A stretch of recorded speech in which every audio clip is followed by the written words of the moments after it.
Imagine viver em um mundo em que a cor da sua roupa significava o seu status bancário. Há muitos séculos atrás, era isso que ocorria. O azul era uma cor destinada à alta nobreza. Hoje, comprar uma blusa azul em qualquer loja é algo altamente trivial. Porém, há séculos atrás, a obtenção do azul a partir do índigo era algo extremamente complexo, o que fazia com que as pessoas denominassem ele como ouro azul. É exatamente sobre essa ciência e a história dos corantes naturais que nós vamos falar hoje.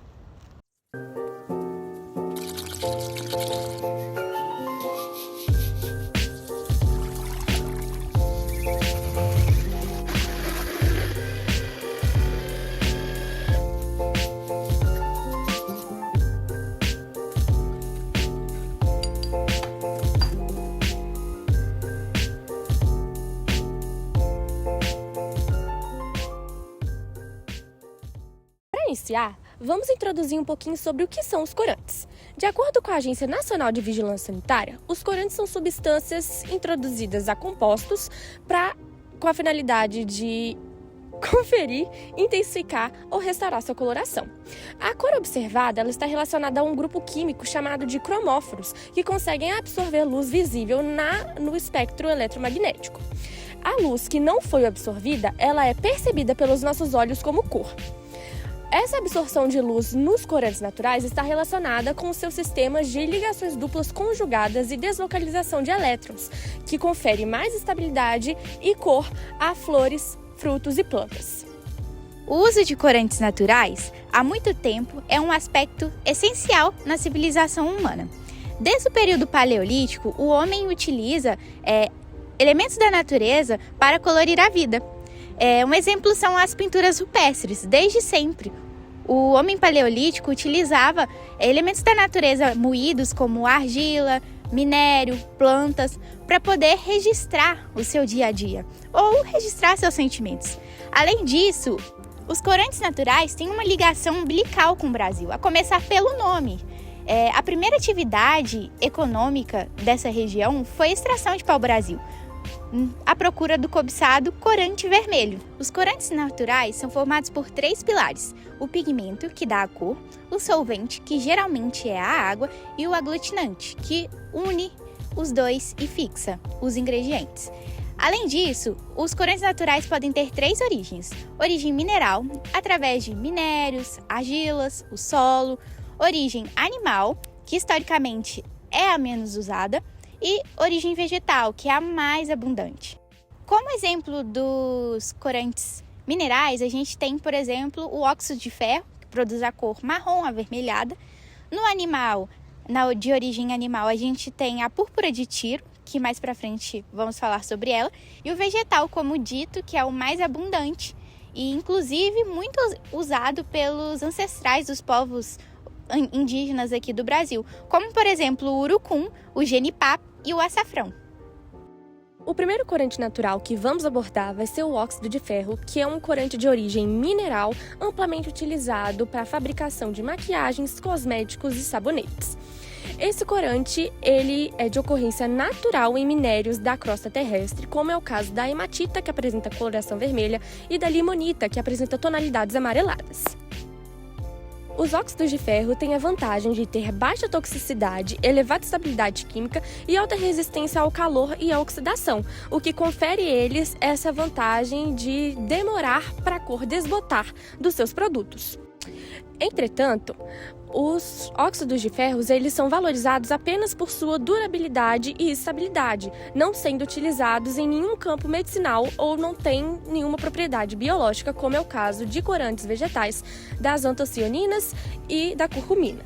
O uso do urucum remonta às civilizações antigas da América do Sul, que utilizavam suas sementes como corante para alimentos, tintura corporal, proteção contra raios solares, proteção contra insetos. Conhecido como ouro vermelho, o urucum ele é um elemento cultural e funcional. O processo de obtenção do urucum envolve várias etapas, como a secagem, a colheita e a secagem, a extração, a purificação e estabilização e a transformação em sua forma comercial, que pode ser pó ou pode ser pasta. Os 2 derivados do urucum é a bichina, que é lipossolúvel, principalmente utilizada em alimentos gordurosos como manteiga, queijos e óleos, e a norbixina, que é hidrossolúvel, mais usada para produtos com base aquosa, como bebidas e molhos. Uma das propriedades do urucum é a sua alta estabilidade. Ele mantém a sua cor vibrante mesmo em altas temperaturas e nas mudanças de pH, em um aumento da acidez. Isso se dá devido à estrutura da bichina e da norbixina, que por conta das suas ligações duplas conjugadas em sua cadeia carbônica, confere forte resistência ao calor e ao pH. A cúrcuma, também conhecida como açafrão da terra, é uma planta originária do sul e sudeste da Ásia. O seu principal composto bioativo é a curcumina, que é um pigmento natural responsável pela intensa coloração amarelo-alaranjado e presente nos rizomas das plantas.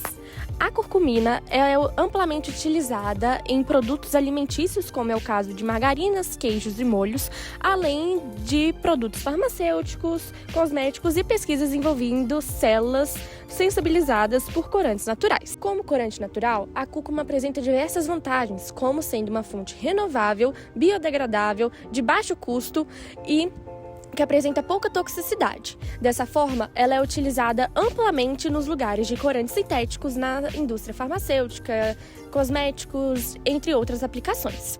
Além da sua propriedade como corante, a curcumina também apresenta propriedades biológicas como antioxidante, anti-inflamatório, antimicrobiano e atualmente amplamente utilizada na medicina em doenças inflamatórias e até mesmo alguns tipos de câncer. A púrpura de Tiro é um dos corantes mais caros e mais misteriosos da antiguidade. Usado inicialmente pelos fenícios, eles eram extraídos das secreções de diversos moluscos e era reservado ao uso da alta nobreza, dos sacerdotes.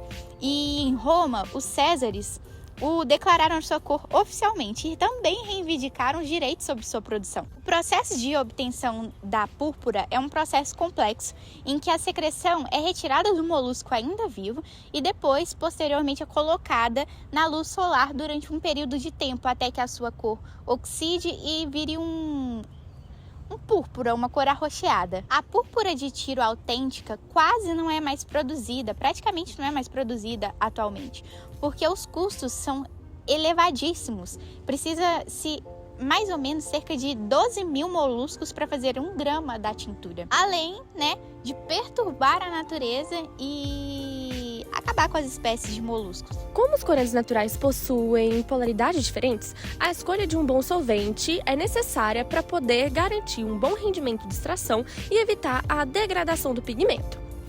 Os solventes eles devem ser escolhidos de maneira adequada, de modo que tenham baixo custo, reduzido impacto ambiental, fácil remoção do solvente, dissolva o pigmento corretamente, entre outros fatores.